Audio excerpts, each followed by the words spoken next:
Morning to everyone who is watching or viewing this. This is being recorded at 07:35 hours GMT on Thursday, the 6th of August 2020 in London, UK. And this is the first edition in the test broadcast series. It is a real first edition of the world exclusive diagnosis of the British press. Now, the British press is not the British press because the press that is available in London, in the streets, despite the pandemic, we have to make a journey, but the papers that are available mainly are called collectively the Fleet Street papers.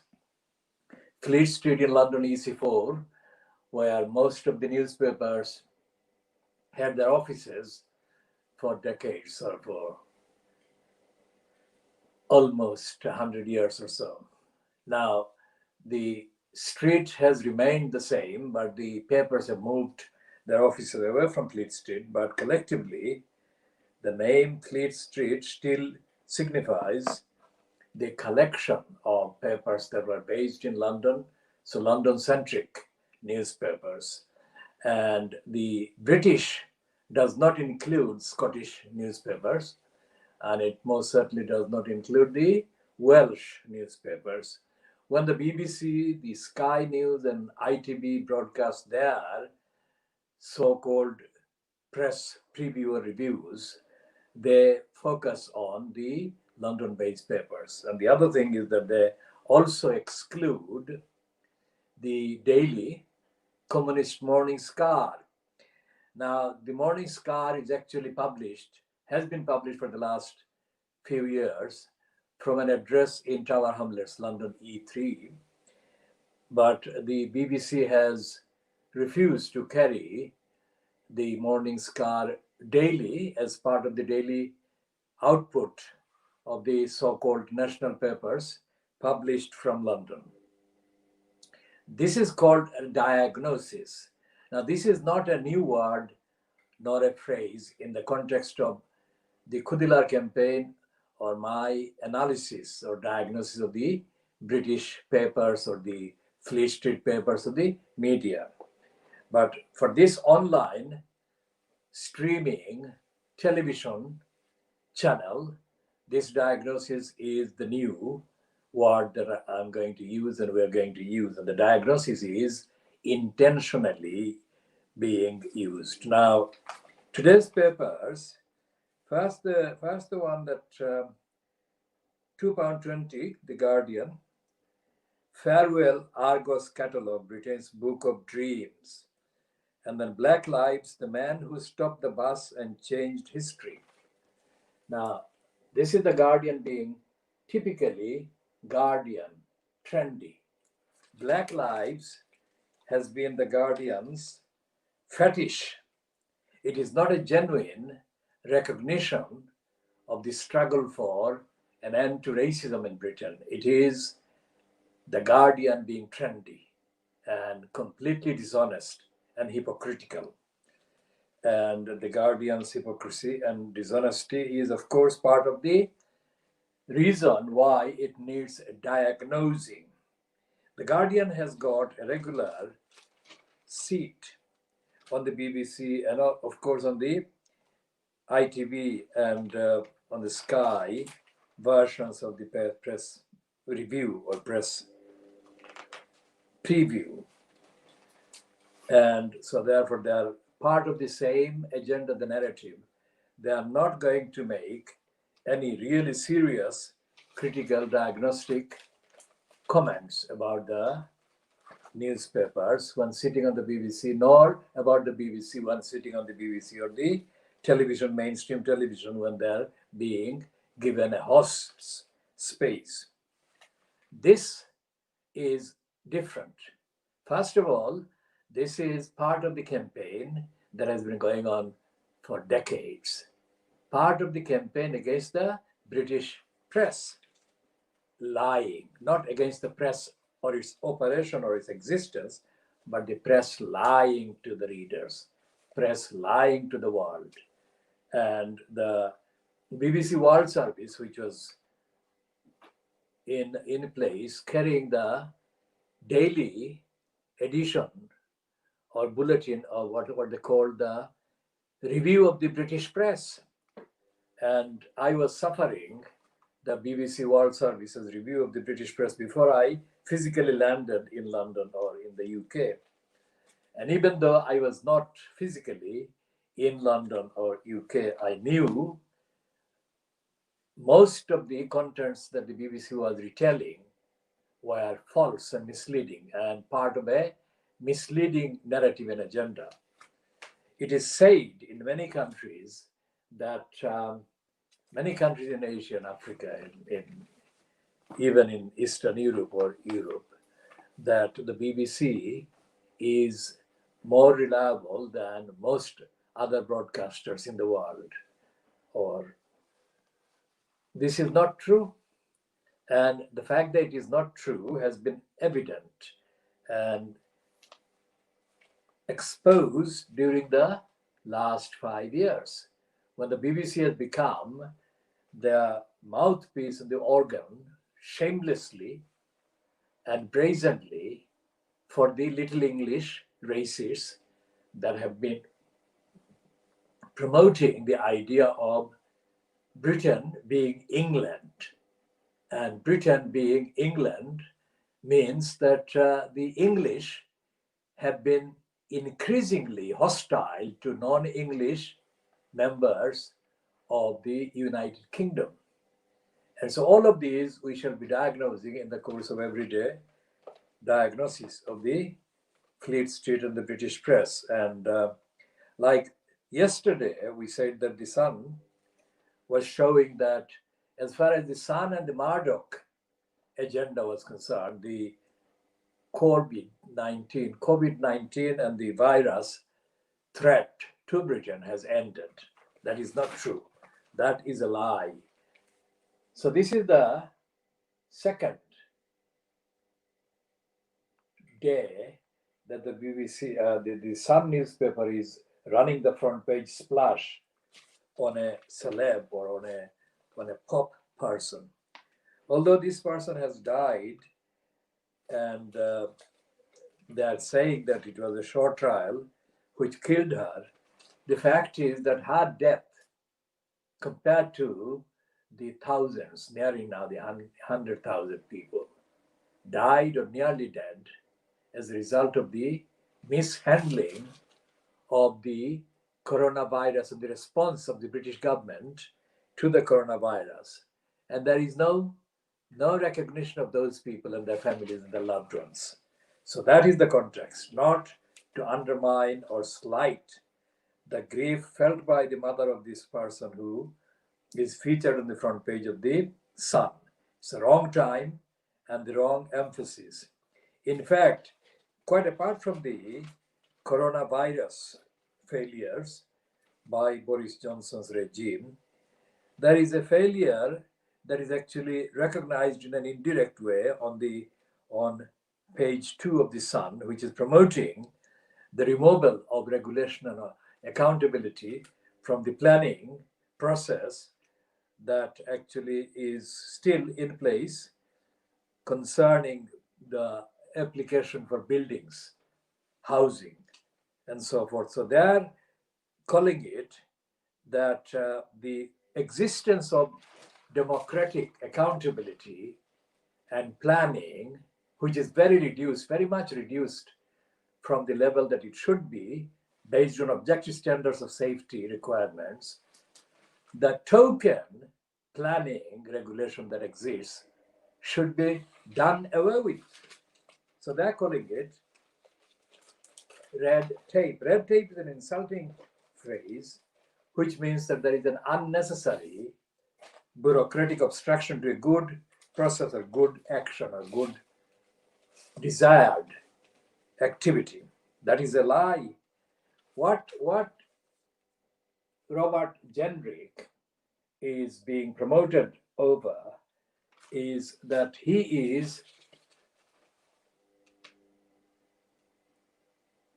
pushing very strongly pushing for the removal of the regulations, and they're saying that he is going to unveil the planning reforms to help get Britain's builders and brickies back to work. Now, back to work is being linked to the regulation, but the actual reality is that the back to work is more comprehensively affected by the factor of the coronavirus and the people being scared and unsafe and not guaranteed any safety. So that is a treble lie by the Sun newspaper controlled by Rupert Murdoch, who controls British government or British prime ministers and has done so. And as the Levison inquiry in 2011 found, Rupert Murdoch was controlling David Cameron so closely through Rebecca Brooks that their intimate texts of intimate communication were published, including the fact of the extent of David Cameron's ignorance about some of the language and some of the kind of trendy language used in the text. And the same Levison inquiry heard evidence, testimony, witness statements confirming how close Tony Blair was to Rupert Murdoch and the Sun. And it is a fact, it's a matter of the record that the Sun backed several elections which Tony Blair led in the name of the Labour Party, and all the elections were won, and it is widely believed that the Sun playing the supportive role for Tony Blair played a key, significant role or part. So therefore, Fleet Street is not just the papers. Fleet Street is the symbol, emblem of the controllers of the British government. The British Parliament pales into insignificance compared to the power that the popular tabloid Sun newspaper exerts on the state of the credibility of a government of the given time. So whatever the Sun says, it is more than what the Sun as a tabloid is saying in terms of the politics. And in the last 1 year, the increasing demonization of Jeremy Corbyn by the Sun writers and columnists is going to be examined. We shall be examining in the course of the coming editions and other features that we shall be running. This demonization of Corbyn, we condemn that and I note that and I point that out, nothing to do with any affiliation or support for Corbyn's ideology or approach or style. It is just to show the distinction between Murdoch controlling Tony Blair and his concluding that he could not control Jeremy Corbyn. So therefore, he decided to demonize Corbyn. And the language they used in demonizing Corbyn is something that must be dealt with extensively. And there was no role played by the Houses of Parliament in even noting that Corbyn, the duly elected leader of the opposition and the duly elected member of Parliament, was being demonized in that way for that long. And not only did they fail to point that out or condemn that, they did not actually move any motion about the duty of the press in the Houses of Parliament, especially after the Levison deliberations and evidence. It would have been expected that there would be, but there wasn't. And one of the main players in the setting up of the Levison inquiry or in the campaign against the so-called tabloid paper was Tom Watson, who also gave evidence. And he, in fact, has been exposed as having played a key role in the demonization agenda against Jeremy Corbyn.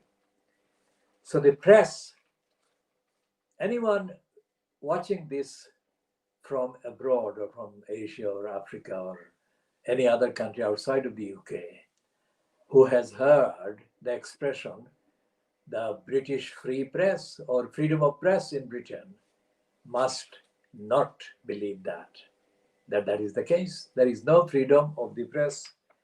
There is freedom of the press to demonize somebody that their controllers do not want to be seen as credible simply because of their opposition to their politics. So it's an intentional lie and untruth.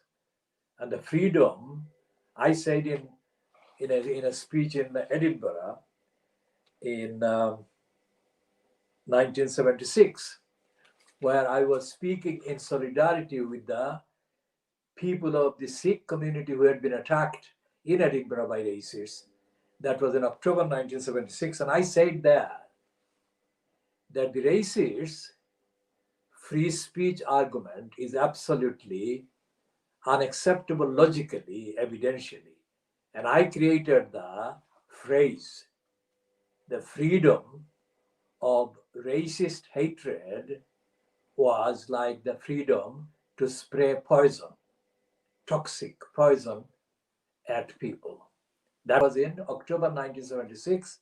I said that on that phrase, and that analysis has been accepted and imitated and copied by many since then in the universities and in other places. So therefore, freedom of speech is the freedom to spray poison against your targeted enemy or person you don't like.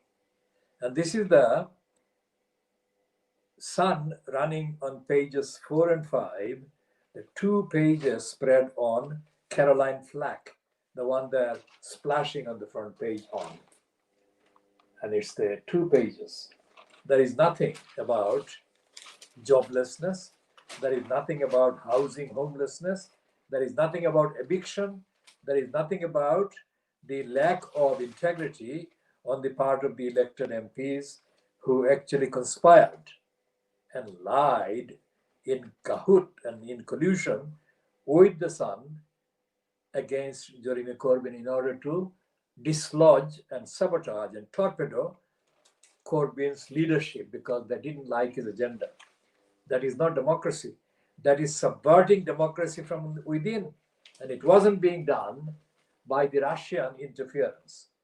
Let us have the context. Of course, Russia and any other country would want to interfere in a, quote, power, whatever the banana republic size of the power of the British state. But the enemies that were actually damaging the foundation of democracy and parliament were the enemies in Fleet Street and being published 7 days of the week by the Murdoch press. 6 days the Sun, which I call the scum, and on the Sundays it's Sun on Sunday. And then they're continuing the absolute miracle cure for the COVID-19, which is the White Hope Kate, the wife of Wills. Now, this is in contrast to the black threat that is Meghan Markle. So they're celebrating her for the second day as the miracle cure of all the illnesses that the nation is afflicted by. And then they're contradicting themselves on page 10 in the so-called editorial. The scaremongering over second wave, they're undermining the real warnings that are being aired and expressed by many people who are in the know and alarmed about the fact that the proper action is not being taken to safeguard people from a second wave. So the Sun decided to condemn them, those who are warning. So the narrative is the same herd immunity. The herd immunity we shall come to discuss at length in due course. But the herd immunity in summary means that let as many people get infected by the virus as possible. And after a large number have died, there won't be any need for any action because there would be an immunity built in on the deaths of these masses of people who will be killed in a massacre. The World Socialist website, wsws.org, has actually used the phrase mass murder by the Boris Johnson government. And we shall come to quoting some of these, but essentially, this is the line that they don't want people to be protected by the state, whose main duty is to protect people, especially when it comes to their use of the so-called terrorists and jihadists, which is what the some of the security services allegedly said during the week, that they have been active in preventing at least 800 possible leads connected to likely terrorist activities or attacks in the UK. If that is the case, then how is it that they don't show the same kind of concern for safety of the people when it comes to the spread of the virus? Would they encourage, in that mode, in that mindset, it would follow that they would encourage the terrorist activities to harm people? Of course they won't, and they shouldn't. But the point is that they are contradicting themselves. They're saying that it is okay for people to be killed by mass neglect when it comes to coronavirus, but it's not okay to expose people to a single death by terrorist attack. A death is a death is a death. So why the difference?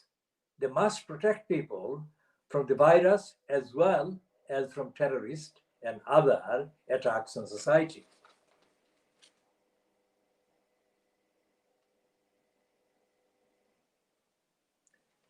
Now, they're now admitting that the demon figure that they had created of Jeremy Corbyn as a stooge of the Eastern Bloc, so-called, that was a lie. Rod Liddell, one of the most ferocious reactionary lying peddlers, given a platform by Rupert Murdoch, his column today in The Sun on page 15 says that Jeremy Corbyn was, as Russia's poodle, he was too stupid to serve the purpose of the Russians. Now, Corbyn could not have been a Russian agent, because if he were, his nominees for the House of Lords would have been accepted by the Boris Johnson Prime Minister, who has actually made a Russian, son of the ex-KGB, the Two Beards, and he would have given Corbyn's nominees the place in the House of Lords, but they didn't. So Corbyn was never treated as a serious threat to the security or safety of this country, which is what their line was.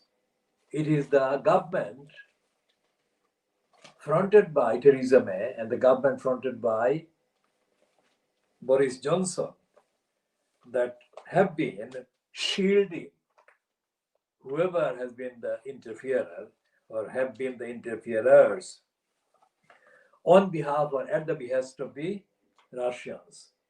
So this newspaper, The Sun, from one page to the next, contains calculated lies, but the lies are presented in a tabloid newspaper, which is normally dismissed as the newspaper of the law or lowing or lowered or low socially placed people with low intelligence. That is not the case. It is the mass propaganda organ, The Sun, and it is brainwashing, mass manipulation, and it is lying every day. And the writers and the columnists and the agenda setters are not members of the so-called working class or the lower class, as the expression goes in this country.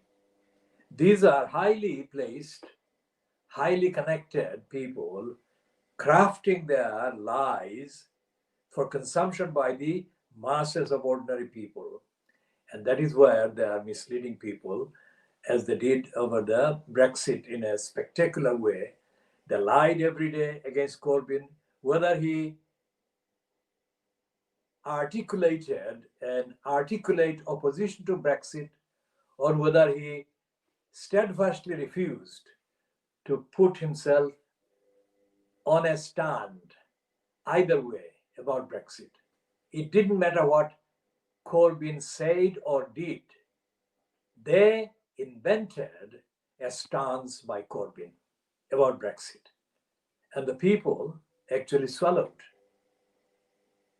People swallowed that series of lies as dished out by the Sun, and also dished out in surreptitious ways by the broadcasting networks like the BBC and their counterparts in other forms of the media and the radio, LBC, and so on. So the Sun is not only not a tabloid newspaper to be dismissed, because its main customers are low income people supposed to be in the lower social classes, but it is the main organ for propaganda by the main liars that want Britain to remain an undemocratic, pro-fascistic, anti-social, corrupt, racist, imperialist, warmongering, anti-Muslim society or government. And so therefore, we have to look at the alternatives, and there is no alternative. This is the newspaper of records, the Times. The Times newspaper of records. That is how it was known for a very long time. Although because of the newspaper market reducing and being replaced by broadcasting outlets on the internet in many ways, the phrase newspaper of record has lost its appeal and the impact. But the Times is also owned by Rupert Murdoch, and the agenda is the degenerating agenda it is running with, the doing away with democratic control on the new buildings. So the West Ferry Road Printworks deal that was done between the porn billionaire and the so-called housing minister, Robert Jenrick, the deal was exposed as being corrupt. And as a kind of retaliation against that kind of disclosure, they are now scrapping. In fact, they're abolishing the role of the local democracy and democratic control. And the Times is repeating what the Sun has said, and it's repeating the phrase red tape. Red tape to be slashed in planning revolution. This is not revolution. This is the end of democracy in planning. And this will come back to haunt them, because the planning, regulation, and the role and the say by the local democratic elected councils, regardless of how poorly democratic they themselves are, the fact that they are democratically elected and they had a say and they're being deprived of the say now will unleash not a revolution but an open war to impose degenerate local communities, and housing will become even less available to people who need housing. And so therefore there will be masses and masses and masses of people who will be made homeless or disenfranchised and deprived of housing. So this is what they are inaugurating. And this is something that the opposition, fronted by Keir Starmer, is failing to make any impact in opposing,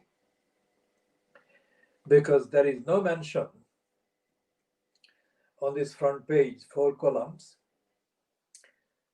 of the Times, promotion of this right-wing agenda by the degenerators of the opposition spokesperson called Thangam Debonair. Thangam Debonair is a Bristol West MP, supposedly shadowing in Parliament the Housing Minister Robert Jenrick. And she is not there because she has not made any effort to get herself acquainted and degeneration that is about to be unleashed by the Tories, as if there were not enough degeneration already festering in the communities. So what we have is an absent opposition, democratically elected parliament, mother of parliament, they say. And the BBC suggests, and the BBC World Service, whoever listens to or suffers the World Service, main agenda narrative is that the British Parliament is still the ideal parliament. Nothing could be further from the truth. And people in the so-called former colonies, including the subcontinent, must not cite the British Parliament as an example to follow for Democrats. And we have got less than 2 weeks now before the so-called complete ban on evictions expires.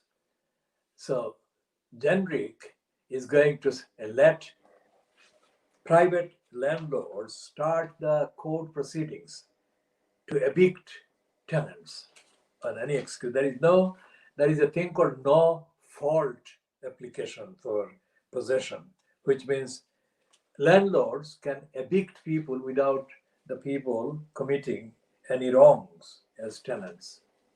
It's called Section 21.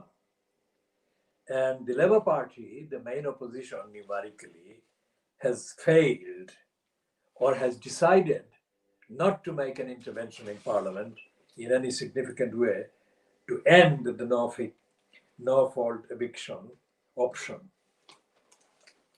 So, although they said in March, on the 18th of March, Jenrick had said that there will be no complete ban on eviction. There will be complete ban on eviction in view of the virus,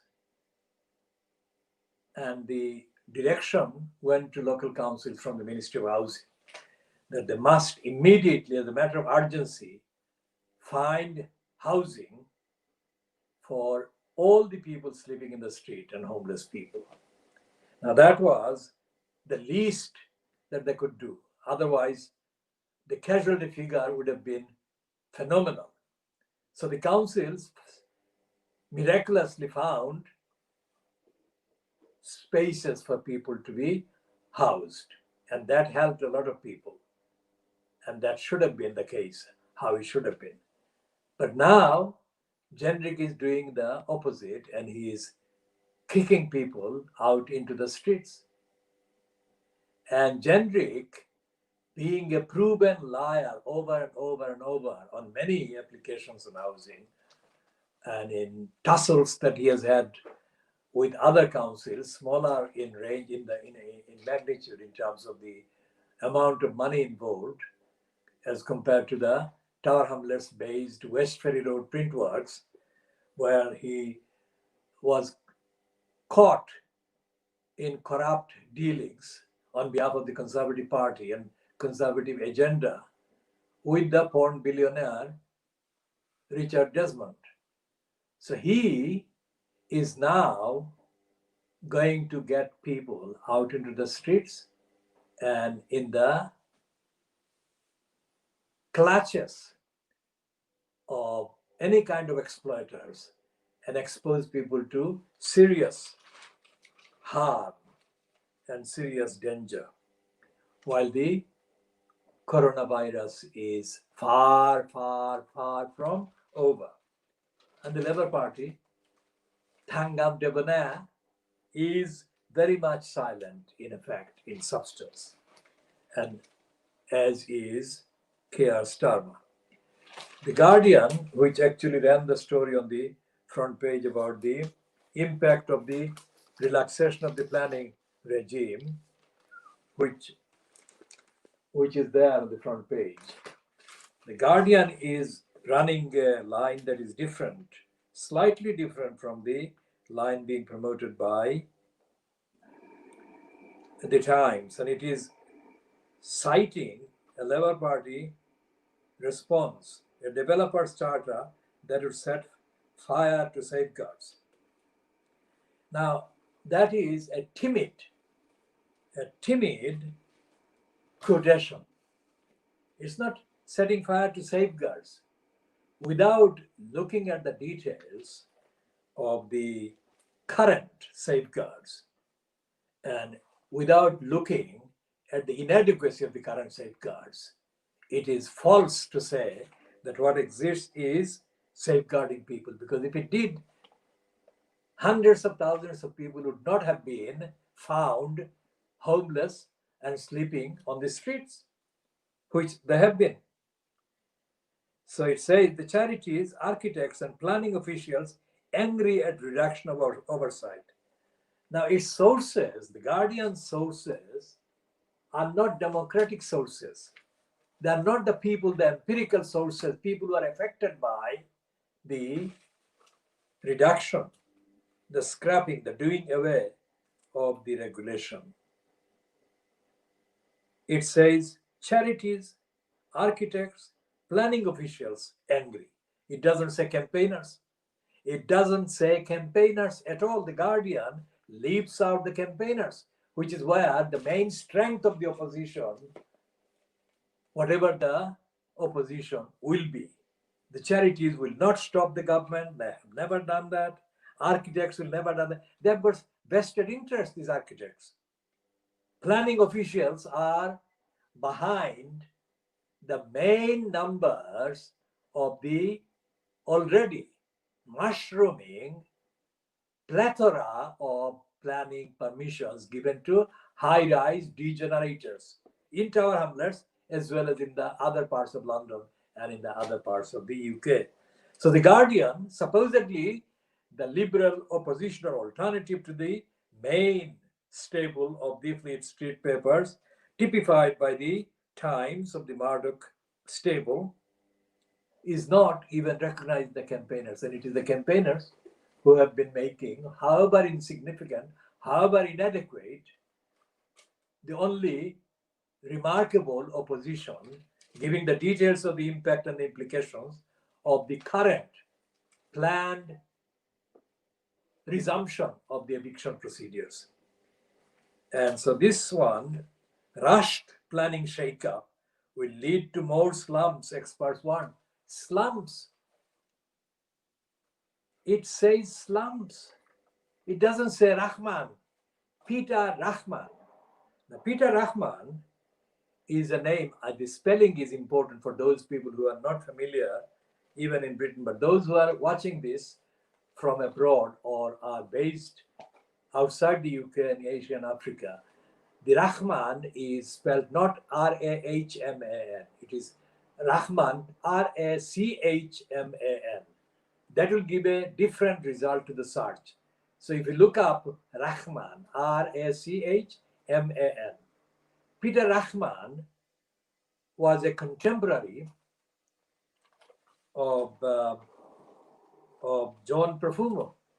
In the early 60s, the John Profumo scandal, Christine Keeler, and the resignation of the Harold Macmillan kind of fronted Conservative Party administration at the time, Peter Rahman was the slum landlord in Notting Hill. Now, those who have been born after the 60s and have become fans of the British overhyped film Notting Hill will not know, will not have any clue as to what Notting Hill of Peter Rahman was. And the Notting Hill of Peter Rahman was a place replete with cheap properties owned by Rahman. However, he got hold of them is a different matter, but he then exploited the tenants. The slum landlord is very much associated with, and he is the embodiment, to use Rory Stewart's word, Peter Rahman is the embodiment of slum landlords. And slum landlords is oppression, violation, violence, rape, and other abuses of the tenants by the landlord and by their agents. So Peter Rahman becomes a bad name and has remained a bad name for his role in violating the rights of the poor people and the people who were in his properties as tenants, and they had no rights.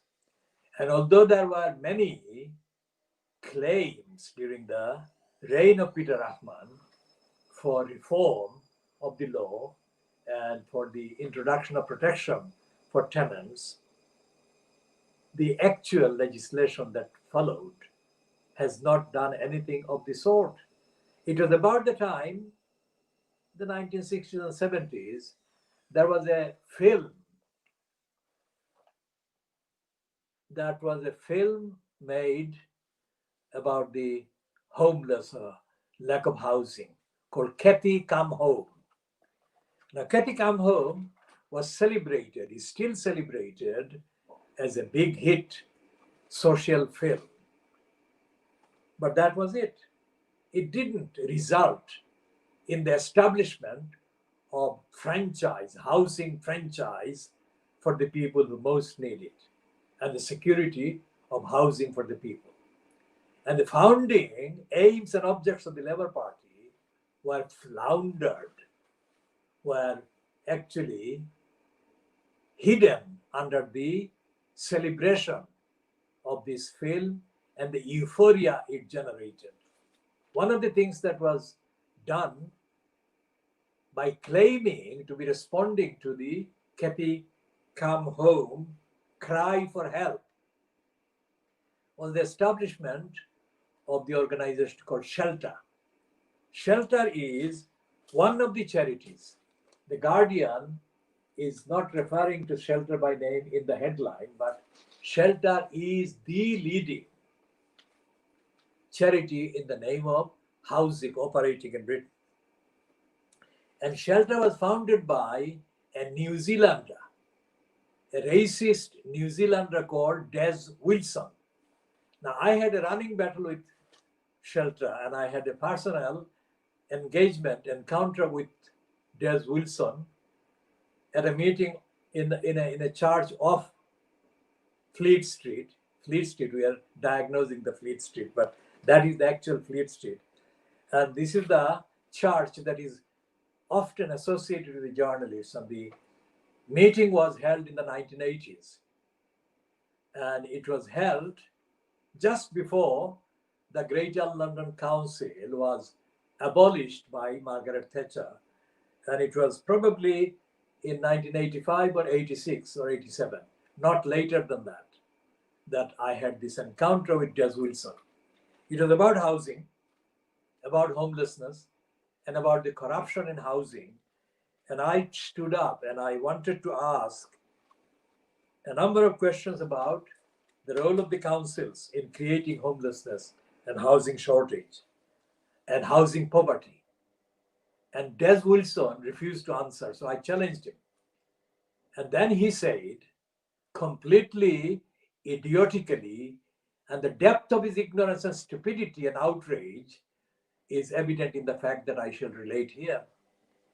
I was not involved at all in the setting up of shelter, and I was not in need of housing or help from shelter, and I had no connection with them. All I had was the awareness from a distance of the various issues being debated in the mainly white-controlled media in Britain about housing around Haque home, and what it actually highlighted and drew attention to. So neither was I personally involved in making an application, nor had any member of my extended family in need of housing help or housing help intervention from shelter or anybody else. And yet, Des Wilson, when he refused to answer my questions about councils, corruption, and causing housing poverty, he said, we set up shelter to help your people. Now, I'm saying this on the record, on the video, not for the first time. I have said this in writing as well. And if Wilson is watching it, or anyone watching it will and knows him, must substantiate that crass, racist lie. I will not finish on Wilson here. I will continue, and I'll contact him, and if he's still around, I will contact him and ask again to substantiate that lie. But that is the extent, that is the depth of degeneration on the part of the man who claims to have founded the leading charity, the charity, housing charity, that the Guardian is revering and reverentially referring to. Shelter has not changed. I had this encounter with Des Wilson in the middle 1980s in Fleet Street. So this is now more than 35 years since then. And shelter has not made any difference. Shelter is one of the careerist, professional opportunists, gold diggers that plead for money and get a lot of support financially, but they are a bureaucracy. They are not part of the movement of people who are engaged in action for establishing housing rights in this country. Shelter never has been. So just to be absolutely clear, let's see if they mention the name of the charities, because charities is the first word they use. So on the first page, there is no mention by name of the shelter organization. So let's see on the next page where they continue the story, which is page 10, which is page 10 of the Guardian of today, Thursday, the 6th of August, 2020. They're saying the same, yes. They've quoted, the first quote is Labour Party response to proposals, which is a quote, a developer's charter that would set fire to safeguards. That's the unnamed Labour Party person. But here on page 10, at the bottom of page 10 of The Guardian, Thursday, the 6th of August 2020, they are indeed naming the current chief executive of Shelter. Quote, "It makes no sense to remove the route to genuinely affordable homes without a guaranteed alternative." Now, what is that? A route to what? Genuinely affordable homes. Now, that is a capitalistic, anti-social, anti-societal agenda. Affordability is marketability, is the capacity to be able to buy the property in the market at market rate, whatever the rate is, whatever the price is. So, what they're saying is that as long as you have the money, you can have the house. So she's not actually talking about democracy, accountability, let alone about the need, housing need of the individuals. And the individuals are excluded from the categorization often in the so-called media, in Fleet Street as well, because they say families.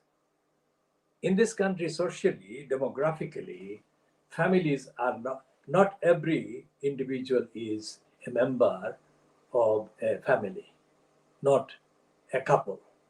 So many people are individuals.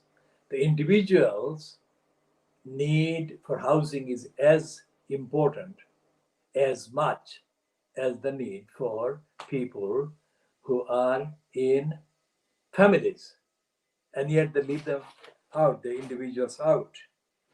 And that is evidence, that is proof of the ignorance and the irrelevance of Shelter. And so therefore there is all the other things that are listed there are similarly not engaged with the reality of the experience of people who are victimized by lack of housing, denied housing rights.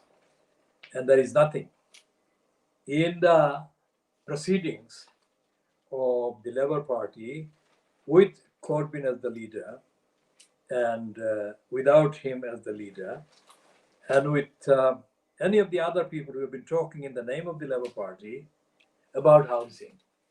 There is no evidence that Labour Party itself understands the concept of housing, basic universal housing needs. And Corbyn wrote a piece on the 20th of September 2012, and it was published by the Communist Morning Star. And it was a very loosely written headlined piece about housing. He said that we don't need to have a housing crisis. Now, on that same day, I did a radio broadcast. And I am the only person on the record that actually devoted the whole radio program of the hour to a review, a positive reference, series of references to Corbyn. Nobody has done that on a similar, comparable platform. I did that. Now, that is historic on the facts. And yet, Corbyn never got in touch. I continued referring to his article.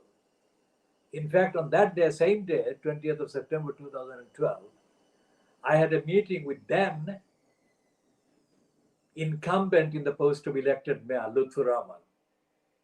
And I mentioned housing, crisis being caused by Hrs Council, employees concerned. And Lutfur Rahman, touted as a supporter of Corbyn, made no attempt to comment on what I was saying. In fact, he did his maximum to deflect attention from what I was saying, and he insisted on buying a meal for me. Instead of having a discussion about the serious role being played by Hrs Council employees in the housing option section, And the employee concerned I named as Colin Cormack. Instead of focusing on that, Luther Roman insisted on getting me a meal and paying for it. So that is what I have to say in the context of Corbyn being deleted by the Morning Star about his thoughts about housing. Anyone who can check Corbyn and the Morning Star on Google or any other kind of reliable search engine will find that the search result would lead back to the Morning Star's website. And it had, the last time I checked, 2 days ago, the words, "what the hell," or something, with an image of Karl Marx, meaning that that article has been removed. Now, why would Morning Star remove an article about housing written by or byline to Corbyn, whom they have been supporting the last 5 years as the most significant candidate for being the Prime Minister of Britain? And they have published literally thousands of pieces in promoting Jeremy Corbyn. Why did they remove this? Or was it Corbyn who removed it? Whoever is responsible for removing that article from the online archive about housing that Corbyn wrote and was published in the Communist Morning Star on the 20th of September 2012 is up to no good. They're trying to hide the truth. They're trying to deny something. They're concealing something. What is it they're concealing? Whatever it is, whatever the exact nature of the aspect or the content of what they are trying to conceal, it proves one thing without having any access to it.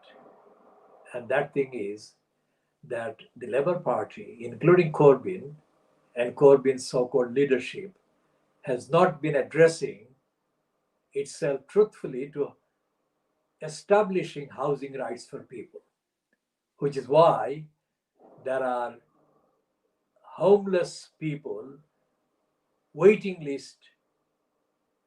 housing waiting lists being maintained in and by Labour-controlled councils, including Newham and, of course, Tower Hamlets and Hackney and Islington and other Labour-controlled councils across England.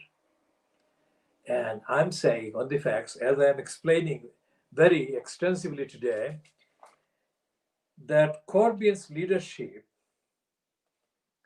has been, on the one hand, demonized by the Murdoch and the media, but Corbyn himself has been intellectually lacking, deficient.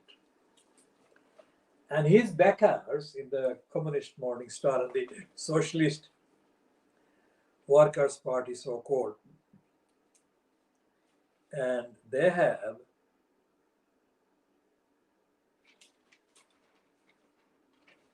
sabotaged the movement for establishing housing rights. And so when Corbyn sloganized for the many, not the few, it is completely against the many and to keep the few in jobs in the councils concerned. And that is what Corbyn's legacy is. Corbyn may spout any kind of slogans about him being concerned. But when it comes to actual delivery of administration, the decision making, and the holding to account people making the wrong decisions and antisocial decisions, anti-socialist decisions, Corbyn totally failed to engage, just like he failed to engage on migrants. One of the biggest, most inflammatory, inciting hatred words is migrants.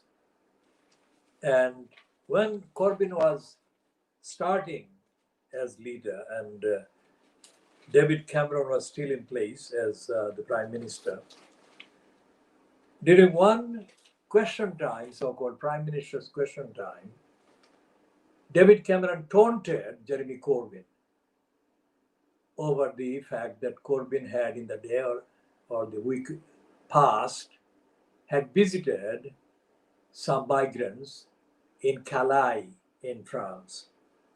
And Cameron mocked, ridiculed Corbyn for doing that.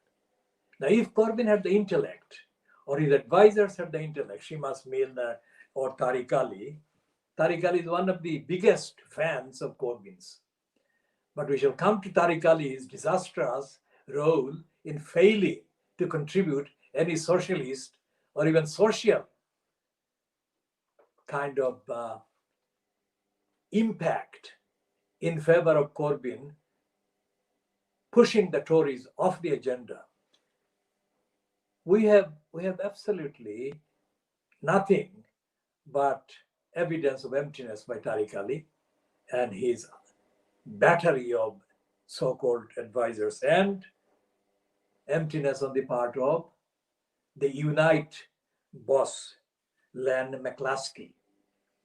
Now, Corbyn should have jumped at David Cameron at that completely racist and anti-humanitarian joke, and he should have floored Cameron, because as Cameron was deriding Corbyn for visiting some migrants or asylum seekers in Calais or across the Channel in France, the UK still remained and is now in years later, on August 6, 2020, a signatory, active signatory to literally dozens of international treaties and charters and declarations, all of which, including the various declarations almost issued on a daily basis under the Secretary General of the United Nations. The current Secretary General is Antonio Guterres.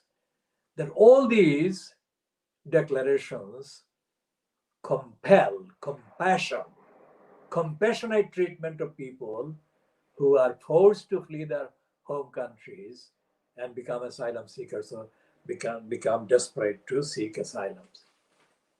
And Corbyn should have said that this is a flouter of the treaty obligations. This is a breaker of the law. This is a perpetrator of cruelty narrative, unfit to be prime minister, unfit to be in this house. Corbyn did nothing of the sort, nor did any of his advisors subsequently take Cameron on. So, this is the actual evidence of Corbyn's lack of intellect. Therefore, we call him the garden gnome. He's like a material entity sitting there in the garden without any motion. And that is what he was doing while he was incumbent in the post of leader of the opposition. He did not lead. The bots and the mechanical robots that actually run his campaign propaganda online, they are devoid of anything called mind or mentality or logic or sense. Anyone who raises any critical point about Corbyn is sent abusive streams of insults and outrageous accusations that are not founded on the fact. Now, this is the Times talking about Beirut.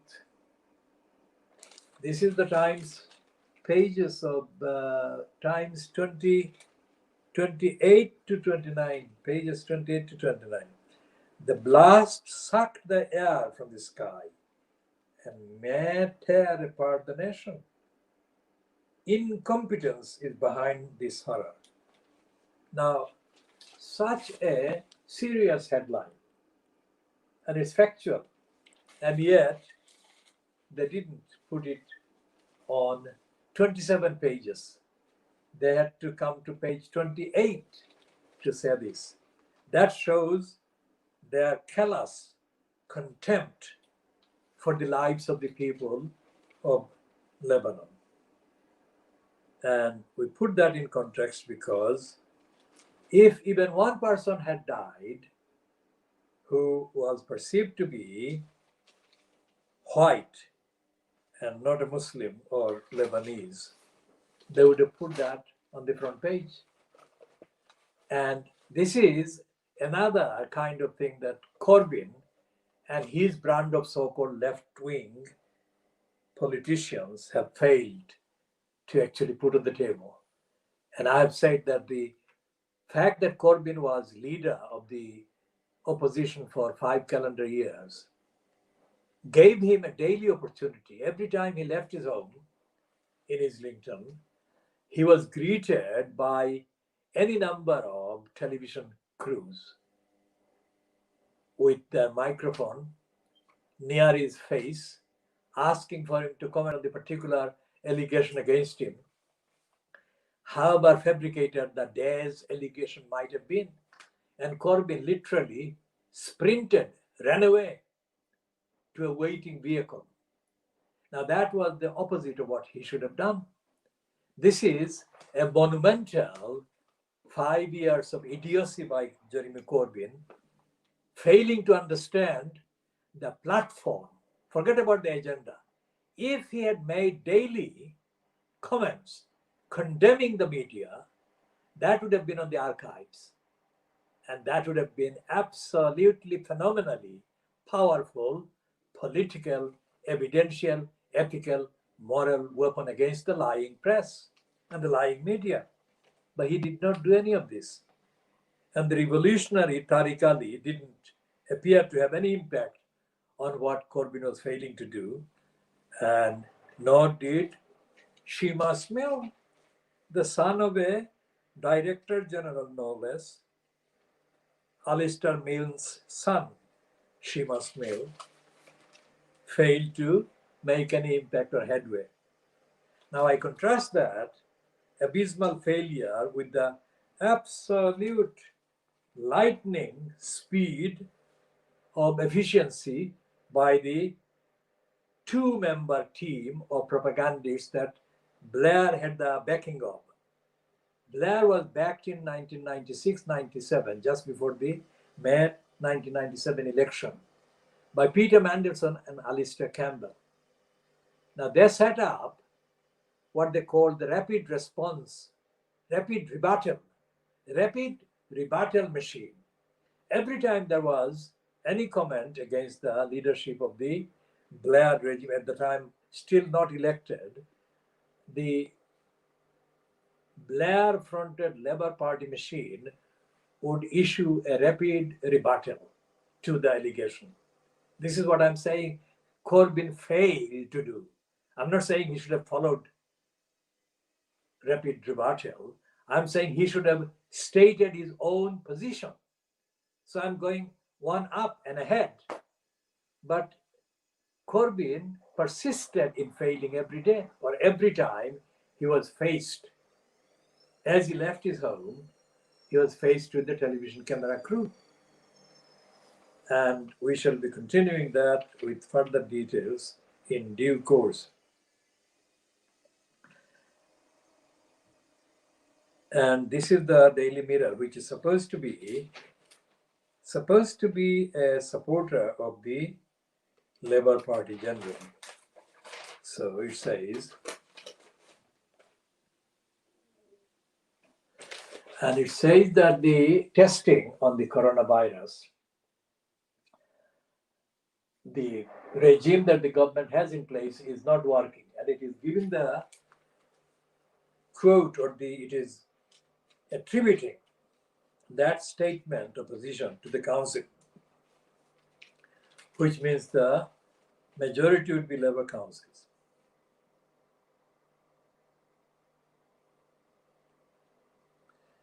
And this is the 2-page spread, predictable by the Daily Mirror,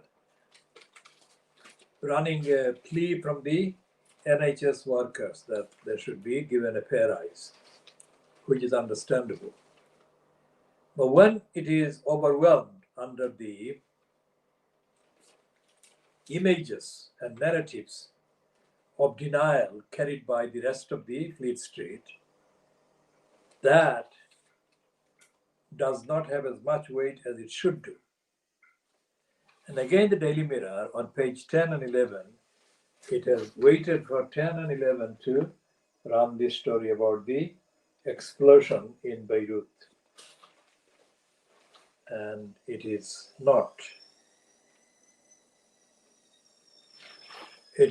really showing any humanitarian solidarity with the people. It's picked up an angle about a Russian businessman who might be facing questions about the storing of the fertilizer that was included in the explosive materials that exploded. Now, there is a piece somewhere else that says that the court in Lebanon, in Beirut, had ordered a few years ago the storing of the explosive materials at that place. A court order was behind the explosives being kept there. If that is the case, then that shows that Lebanon is broken and the court system is a joke. How could a court order the storing of the explosive materials without checking and without requiring the government to carry out a safety check thoroughly? That was 6-7 years ago, many years ago, let's say. That they did not do that, and the government did not do that. The government should have known about the court order. So, even if the Russian or whatever other country is the origin of the person who is behind this ownership or shipping or shifting of this explosive material, it doesn't matter.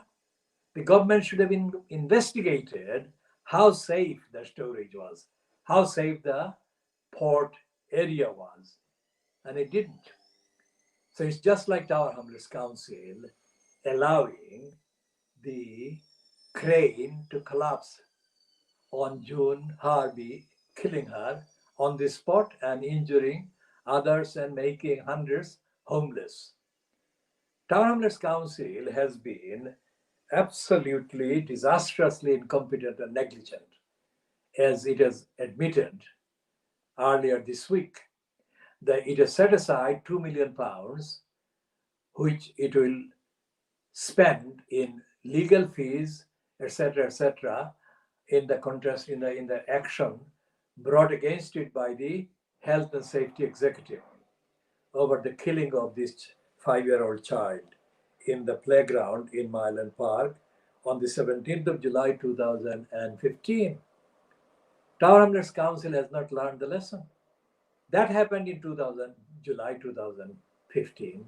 Then 3 years later, in 2018, this woman called Miss Boer was killed by the falling bricks from a building structure in Burdett Road. And 2 years later, on the 8th of July 2020, 85-year-old June Harvey is killed by a crane that should never have been in commission. And in none of these, there is any evidence of Tower Hamlets Council instituting any rigorous investigation into the lack of safety on sites and building sites that it is responsible to ensure when giving planning permission to builders and developers or degenerators.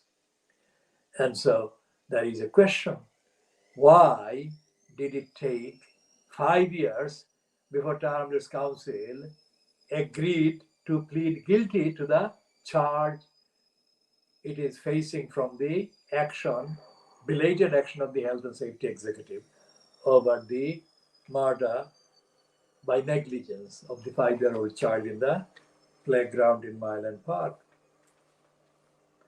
Now, there is the Daily Mail now of Thursday, the 6th of August, 2020. They've got inside 2 pages devoted to Caroline Flack and her mother's fury over her short trial death. Now, we'll come to the short trial later. But the Daily Mail actually is running another diversion from the coronavirus pandemic that faces millions of people in Britain today. And it is not bothered about the negligent government regime, the hard immunity band orientated Johnson regime. It is talking about bridesmaid for Diana was guest on Epstein Island. Now, Epstein Island is only relevant because of the current proceedings underway against Robert Maxwell's daughter, Ghislaine Maxwell. And they're not as severe about the involvement of Brenda's son, the Queen's son, Andrew, as the abuser, sex abuser of the teenage girls. They are focused on Ghislaine Maxwell and Epstein. They keep talking about Epstein. They don't talk about Andrew as much as they talk about Epstein, because there's a diversion. Now, none of the pages in the Daily Mail doesn't give any, none of the pages in the Daily Mail inside carries the severity of the threat facing millions of people. It is talking about COVID jobs bloodbath, but it doesn't say the inefficiency and incompetence or the deliberate negligence by Johnson to protect people at the height of the pandemic in, let's say, March, April, May, up to June. In fact, it is really talking down the number of people dying. And it's saying virus death toll now down to 10% of what it was at its peak. Now, why should percentage matter? Any death should be a matter of concern, but they are playing percentage games. That shows their lack of concern for the people dying. It's the herd immunity, HERD, herd immunity syndrome. As long as there are large numbers of people dying, that helps them. That is the agenda. That is the Johnson, Dominic Cummings narrative and agenda. That is what is coming out in various itsy-bitsy disclosures. Now, here is a news item that has got two words that should be applied to Tower Hamlets, but on the facts, they cannot be applied to Tower Hamlets. It says, mayor quits over packed party. That is, an Asian mayor, Pakistani mayor in Luton. What's his name? Is it Pakistani or Bangladeshi? It's a man from, it's a Labour councillor, Tahir Malik. It sounds like a Pakistani, could be a Bangladeshi, because Luton has got a mixture of Muslims who are councillors with Bangladeshi and Pakistani backgrounds as well. And there is no other serious item about the virus. And again, like the other papers, the Daily Mail reduces the Beirut nightmare to page in internal inside pages 14 and 15. Although the headline is shocking enough. Beirut ground zero. As full horror of blast that killed 136 is revealed, a frantic search in the rubble for survivors. Now, This should have been the front page, not Epstein. Epstein is a story without a doubt, but that is more salacious than humanitarian. This Beirut blast should have been the front page splash. But they've got these inside pages. So these papers would not have done that if the victims are perceived to be white or European. And that is the difference. And that is why I'm saying that the Fleet Street is as racist now as it was in the days of old. And there is nothing that has changed to uphold the human rights of the ordinary people, as the case of the deregulation of housing regulation and planning shows. And this is a headline that is very, very odd in the Daily Mail. Stephen Glover is asking on page 21, high-handed, shameless. So why isn't there outrage about Boris Johnson's own lavender list of lords? This is the list that includes the son of an ex-KGB man being made a member of the House of Peers. And we shall be talking about that another time, because this is something that is deserving of more time than there is available in this edition.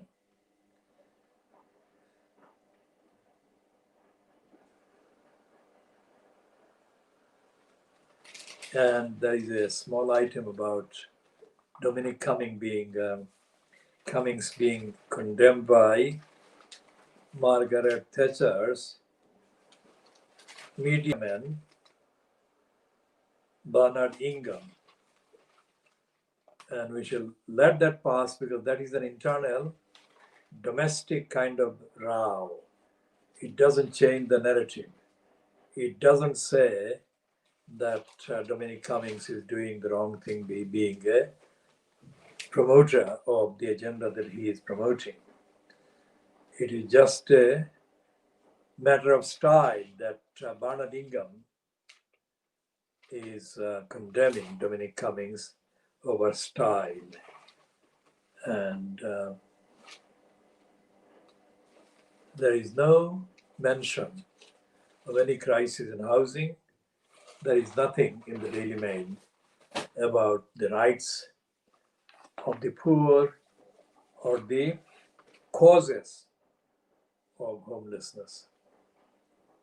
And again, the Daily Star, which is the stablemate of the Daily Mirror, is talking about romantic Albert, and it is not about the virus. And there is a piece about the speaker getting a lavish furniture, but there is nothing in the editorial about the virus. There is nothing in the Daily Star about the virus or the threat to the NHS or the health service, or definitely not about the housing crisis. And the Star has got, again, for page 14 and 15, the Beirut blast. Not on the front page, not up to page 13. And the only paper that has got Beirut as the splash is the I newspaper. And it is calling Beirut the lost city. And it is also bothering to list, although inadequately, but listing some of the impact. 300,000 homeless, 5,000 injured, more than 100 dead, and it says the next line, UK is pledging 5 million in humanitarian aid to help the victims. Can you believe it? 5 million. How inadequate is that? And it says in the last line,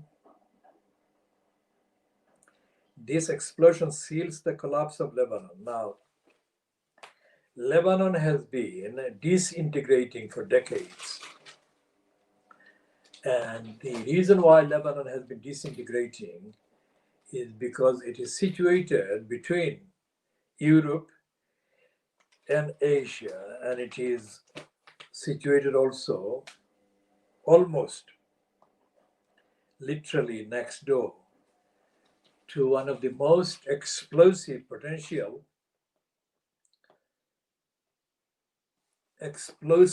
places on earth, created by the plight of the Palestinians, which has been created by Britain and which has been perpetrated by the USA and which has been supported now by the Saudis, who are murdering the Yemeni children, women, and other people.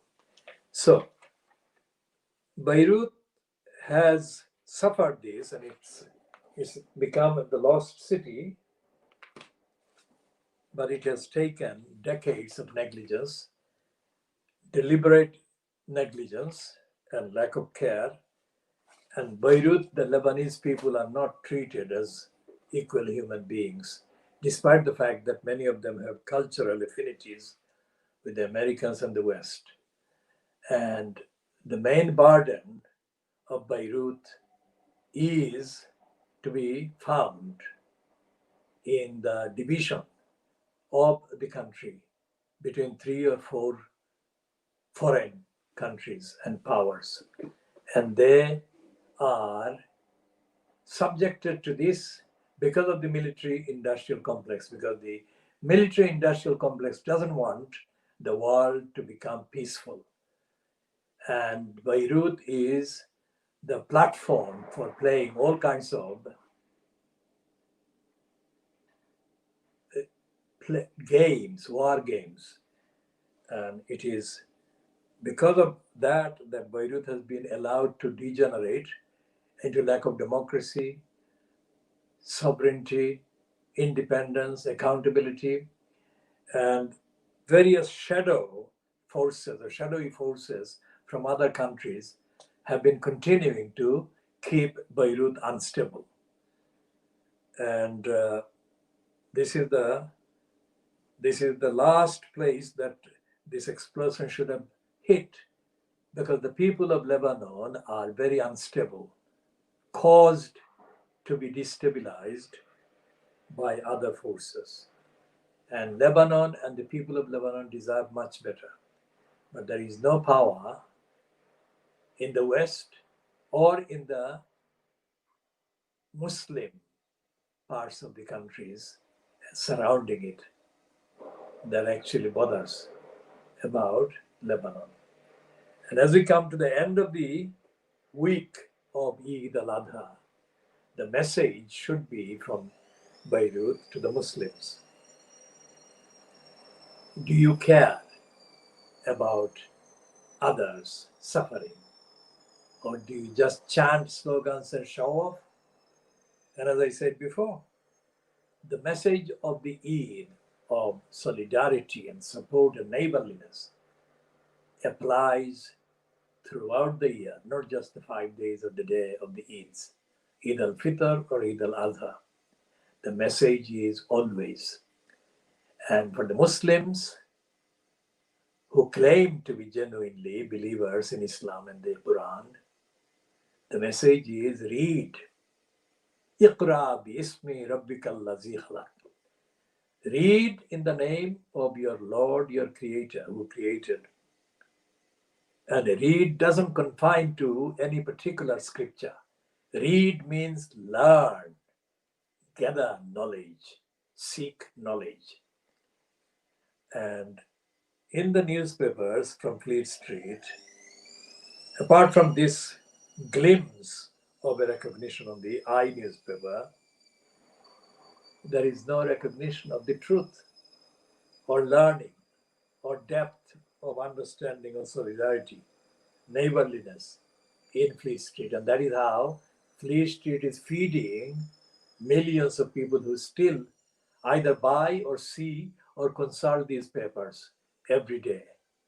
So if Britain is an intolerant society, if Britain is a brainwashed society, if Britain is an uncaring society, a lot of the blame for the mind being unfit for caring and concern lies with Fleet Street. And Jeremy Corbyn has not produced an alternative media platform, nor has Karma, nor has Keir Starmer, nor has Blair, nor indeed have the Muslims. Muhammad al-Fayed, who for several years owned the Harrods store and employed lots and lots of people, most of them are white people. Al-Fayed attempted to publish a Punch, the predecessor to the Private Eye magazine, and it was killed off by Ian Hislop running a relentless campaign of hatred against Al-Fayed. But Al-Fayed failed to understand the beast, the British media. Al-Fayed employed, just like Al Jazeera has been occupied by the Western people, although they are kind of set up and funded by the Arabs. Al-Fayed employed some of the most corrupt white public schooled columnists and writers and whatever. And they were no match to the worst version of themselves that were controlling the private lie. And so therefore, Punch was killed off. Fayed actually disassociated himself from the rest of the Muslim population in Britain. And I say this today, as I said to Altaf Gohar, the liar, in 1977. The Muslims, if there is evidence of Muslims being targeted by demonizing, hatred, and campaign of vilification and misrepresentation generally, then Muslims have no excuse not to have their own independent media. There is no Muslim media in this country. From 77 to what now? It's nearly 40 years. No sign. And the reason is the Muslims are in the particular positions where the Muslims are making the decisions. They are brainwashed and they don't have faith. The faith of truthfulness, integrity, authoritativeness, ethics and morality that is of a higher order than anybody else's. Muslims have the obligation not only to tell the truth about themselves, but to tell the truth about the rest of the world and the rest of the humanity. The unstable, dangerous, threatened, disease-filled environment that the planet is facing can be and should be protected, reversed by the Muslims taking action. Otherwise, the message of read in the name of your Lord who created is left unimplemented, unrecognized. And all the rituals and all the prayers and all the wishes become completely farcical and they defy the faith. So I will say this at the end of this week, marking the end of the week of Eid al-Adha. Muslims have a duty to defend and protect and save the world, not like missionaries proselytizing, converting the rest of the world to Islam. No, delivering Islamic character to the world that may or may not be majority Muslim or not. That should not be the consideration. Akhlaq and our orientation to insaf and justice for the world must be the driving motor. And that should include getting rid of any excuse for keeping people homeless, without rights, without democracy, without accountability. So, on that note, at 9:10 GMT, that is 10 minutes past GMT on Thursday, 6th of August 2020, we shall end this edition of Diagnosing Fleet Street. Until the next edition, Khuda Hafiz, Assalamu alaikum, have a good day.